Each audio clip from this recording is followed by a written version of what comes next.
प्रतिमा आदि में मेरा भेदभाव से पूजन करता है वह राजस भक्त है।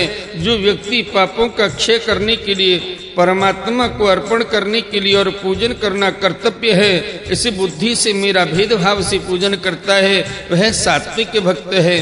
जिस प्रकार गंगा का प्रवाह अखंड रूप से समुद्र की ओर बहता रहता है, उसी प्रकार मेरे गुणों के श्रवण मात्र से मन की गति का तैल धारावत अविच्छिन्न रूप से मुझ सर्वांतरयामी के प्रति हो जाना तथा मुझ पुरुषोत्तम में निष्काम और अनन्य प्रेम होना, यह निर्गुण भक्ति योग का लक्षण कहा गया है। ऐसे निष्काम भक्त दिए जाने पर भी मेरी सेवा को छोड़कर सालोक्य, शास्त्रीय, सामीप्य, सारूप्य और सायुज्य मोक्ष तक नहीं लेते। भगवत सेवा के लिए मुक्ति का तिरस्कार करने वाला यह भक्ति योग ही परम पुरुषार्थ अथवा साध्य कहा गया है। इसके द्वारा पुरुष तीनों गुणों को लांघ कर मेरे भाव को, मेरे प्रेम रूप अप्राकृत स्वरूप को प्राप्त हो जाता है।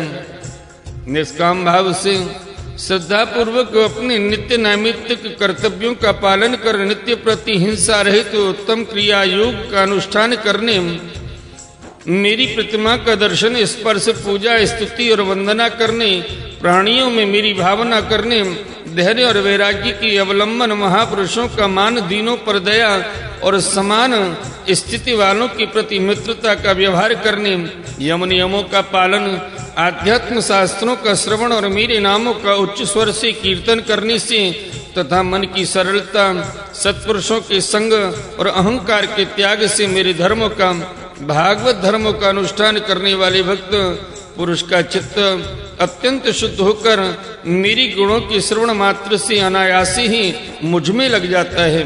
जिस प्रकार वायु के द्वारा उड़कर जाने वाला गंध अपने आश्रय पुष्प से घ्राणेन्द्रिय तक पहुंच जाता है, उसी प्रकार भक्ति योग में तत्पर और राग द्वेषादि विकारों से शून्य चित्त परमात्मा को प्राप्त कर लेता है। मैं आत्म रूप से सदा सभी जीवों में स्थित हूँ, इसलिए जो लोग मुझे सर्वभूत स्थित परमात्मा का अनादर करके केवल प्रतिमा में ही मेरी पूजा करते हैं, उनकी वह पूजा स्वांग मात्र है। मैं सबका आत्मा परमेश्वर सभी भूतों में स्थित हूँ। ऐसी दशा में जो मोहवश मेरी उपेक्षा करके केवल प्रतिमा के पूजन में ही लगा रहता है, वह तो मानो भस्म में ही हवन करता है। जो भेददर्शी और अभिमानी पुरुष जो दूसरे जीवों के साथ बैर बांधता है और इस प्रकार उनके शरीरों में विद्यमान मुझे आत्मा से ही द्वेष करता है, उसके मन को कभी शांति नहीं मिल सकती। हे माँ, दूसरे जीवों का अपमान करता है, वह बहुत सी घटिया बढ़िया सामग्रियों से अनेक प्रकार के विधि विधान के साथ मेरी मूर्ति का पूजन भी करे तो भी मैं उससे प्रसन्न नहीं हो सकता। मनुष्य अपने धर्म का अनुष्ठान करता हुआ तब तक मुझे ईश्वर की प्रतिमा आदि में पूजा करता रहे जब तक उसे अपने हृदय में एवं संपूर्ण प्राणियों में स्थित परमात्मा का अनुभव न हो जाए। जो व्यक्ति आत्मा और परमात्मा के बीच में थोड़ा सा भी अंतर करता है, उस भेददर्शी को मैं मृत्यु रूप से महान भय उपस्थित करता हूँ।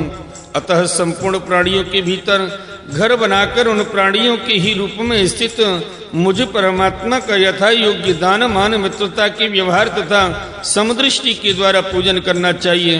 हे माँ, पाषाण आदि अचेतनों की अपेक्षा वृक्षादि जीव श्रेष्ठ हैं, उनसे सांस लेने वाले प्राणी श्रेष्ठ हैं, उनमें भी मन वाले प्राणी उत्तम और उनसे इंद्रिय की वृत्तियों से युक्त प्राणी श्रेष्ठ हैं। सेंद्रिय प्राणियों में भी केवल स्पर्श का अनुभव करने वालों की अपेक्षा रस का ग्रहण कर सकने वाले मत्स्यादि उत्कृष्ट हैं तथा रसवेत्ताओं की अपेक्षा गंध का अनुभव करने वाले भ्रमरादि और गंध का ग्रहण करने वालों से भी शब्द का ग्रहण करने वाले सर्पादि श्रेष्ठ हैं। उनसे भी रूप का अनुभव करने वाले काकादि उत्तम हैं और उनकी अपेक्षा जिनके ऊपर नीचे दोनों ओर दांत होते हैं वे जीव श्रेष्ठ हैं। उनमें भी बिना पैर वालों से बहुत से चरणों वाले श्रेष्ठ हैं तथा बहुत चरणों वालों से 4 चरण वाले और 4 चरण वालों से भी 2 चरण वाले मनुष्य श्रेष्ठ हैं। मनुष्यों में भी 4 वर्ण हैं, उनमें भी ब्राह्मण श्रेष्ठ हैं और ब्राह्मणों में वेद को जानने वाले उत्तम हैं और वेदज्ञों में भी वेद का तात्पर्य जानने वाले श्रेष्ठ हैं। तात्पर्य जानने वालों से संशय निवारण करने वाले, उनसे भी अपने वर्णाश्रमोचित धर्म का पालन करने वाले तथा उनसे भी आसक्ति का त्याग और अपने धर्म का निष्काम भाव से आचरण करने वाले श्रेष्ठ हैं। उनकी अपेक्षा भी जो लोग अपने संपूर्ण कर्म, उनकी फल तथा अपने शरीर को भी मुझे ही अर्पण करके भेदभाव छोड़कर मेरी उपासना करते हैं, वे श्रेष्ठ हैं। इस प्रकार मुझे ही चित्त और कर्म समर्पण करने वाले अकर्ता और समदर्शी पुरुष से बढ़कर मुझे कोई अन्य प्राणी नहीं दिखता। अतः यह मानकर कि जीव रूप अपने अंश से साक्षात भगवान ही सब में अनुगत हैं, इन समस्त प्राणियों को बड़े आदर के साथ मन से प्रणाम करें। हे माँ, इस प्रकार मैंने तुम्हारे लिए भक्ति योग और अष्टांग योग का वर्णन किया। इनमें से एक का भी साधन करने से जीव परम पुरुष भगवान को प्राप्त कर सकता है। भगवान परमात्मा परम ब्रह्म का अद्भुत प्रभाव संपन्न तथा जागतिक पदार्थों के नाना विधि वैचित्र्य का हेतुभूत स्वरूप विशेष ही काल नाम से विख्यात है।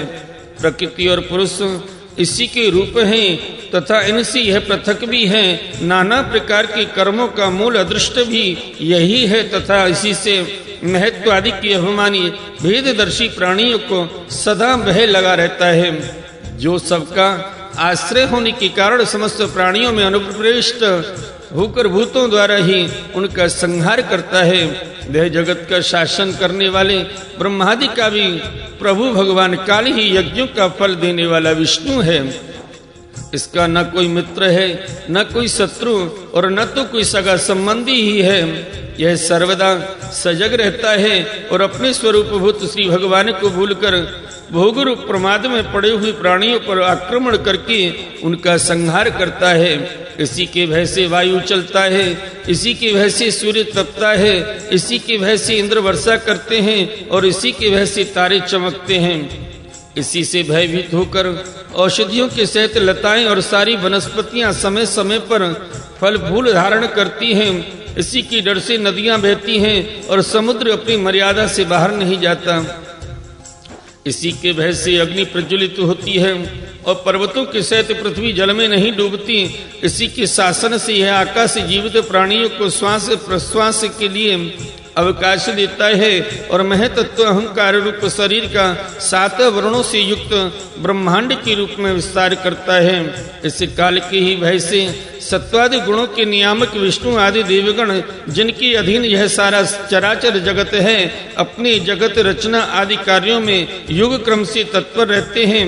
ये अविनाशी काल स्वयं अनादि किंतु दूसरों का आदि करता उत्पादक है तथा स्वयं अनंत होकर भी दूसरों का अंत करने वाला है। यह पिता से पुत्र की उत्पत्ति कराता हुआ सारे जगत की रचना करता है और अपनी संहार शक्ति मृत्यु के द्वारा यमराज को भी मारकर इसका अंत कर देता है। बोलिए श्रीमद् भागवत महापुराण की जय। आइए भक्त वृंदो, श्रीमद् भागवत महापुराण के तृतीय स्कंद में 30वां अध्याय देह गेह में आसक्त पुरुषों की अधोगति का वर्णन श्रवण करते हैं। श्री कपिल देव जी कहते हैं, हे माँ, जिस प्रकार वायु के द्वारा उड़ाया जाने वाला मेघ समूह उसके बल को नहीं जानता, उसी प्रकार यह जीव भी बलवान काल की प्रेरणा से भिन्न भिन्न अवस्थाओं तथा योनियों में भ्रमण करता रहता है, किंतु उसके प्रबल पराक्रम को नहीं जानता। जीव सुख की अभिलाषा से जिस जिस वस्तु को बड़े कष्ट से प्राप्त करता है, उसी उसी को भगवान काल विनिष्ट कर देते हैं। जिसके लिए उसे बड़ा शोक होता है, इसका कारण यही है कि यह मंदमती जीव अपनी इस नाशवान शरीर तथा उसके संबंधियों के घर खेत और धन आदि को मोहवश नित्य मान लेता है।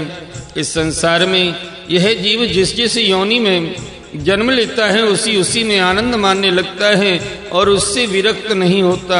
यह भगवान की माया से ऐसा मोहित हो रहा है कि कर्मवश नारी की योनियों में जन्म लेने पर भी वहाँ की विष्टा आदि भोगों में ही सुख मानने के कारण उसे भी छोड़ना नहीं चाहता।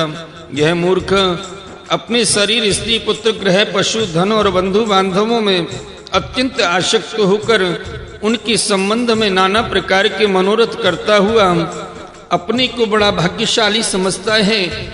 इनकी पालन पोषण की चिंता से इसकी संपूर्ण अंग जलते रहते हैं, तथापि दुर्वासनाओं से दूषित हृदय होने के कारण यह मूढ़ निरंतर इन्हीं के लिए तरह तरह की पाप करता रहता है। उल्टा स्त्रियों के द्वारा एकांत में संभोग आदि के समय प्रदर्शित किए हुए कपट पूर्ण प्रेम में तथा बालकों की मीठी मीठी बातों में मन और इंद्रियों के फंस जाने से गृहस्थ पुरुष घर के दुख प्रधान कपट पूर्ण कर्मों में लिप्त हो जाता है। उस समय बहुत सावधानी करने पर यदि उसे किसी दुख का प्रतिकार करने में सफलता मिल जाती है तो उसे ही